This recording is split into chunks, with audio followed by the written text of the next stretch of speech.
तो जैसे आपको मालूम है कि ई अटेंडेंस 90% होनी चाहिए, तभी आप रीजॉइनिंग कर सकते हैं दोस्तों। और इसी नियम को संशोधित करने के लिए दोस्तों ये ज्ञापन दिया जा रहा है। यहाँ पर यदि आप देखेंगे दोस्तों, तो शैक्षणिक सत्र 2026-27 में 90% ई अटेंडेंस के आधार पर रीजॉइनिंग पात्रता संबंधी नियम को निरस्त या संशोधित किए जाने संबंध में ये ज्ञापन है।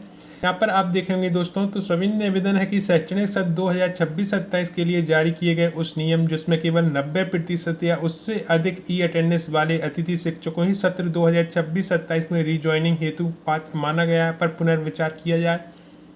महोदय, जुलाई 2025 के प्रारंभ माह में ई अटेंडेंस पोर्टल तकनीकी कारणों से सुचारू रूप से संचालित नहीं हो सका। अनेक अतिथि शिक्षकों की उपस्थिति नियमित होने के बावजूद भी पोर्टल पर दर्ज नहीं हो पाई, जिसमें उनकी ई अटेंडेंस का प्रतिशत प्रभावित हो गया। ऐसी स्थिति में 90% की अनिवार्य शर्त के कारण अनेक योग्य एवं नियमित कार्य करने वाले अतिथि शिक्षक रीजॉइनिंग से वंचित हो सकते हैं।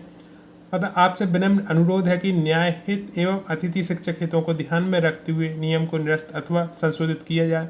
साथ ही जुलाई 2025 में पोर्टल संबंधी तकनीकी समस्या को ध्यान में रखते हुए उचित राहत प्रदान की जाए, ताकि किसी भी अतिथि शिक्षक के साथ अन्याय न हो। हमें पूर्ण विश्वास है कि आप इस विषय में गंभीरता को समझते हुए अतिथि शिक्षक हित में सकारात्मक एवं न्यायोचित निर्णय प्रदान करेंगे। दोस्तों, यहाँ पर आप स्वयं जानते हैं दोस्तों कि जो आखिरी के महीने हैं फरवरी, मार्च, अप्रैल, उसमें आपके 90% ई अटेंडेंस होनी चाहिए, जिसके बाद जो है आप रीजॉइनिंग कर पाते दोस्तों।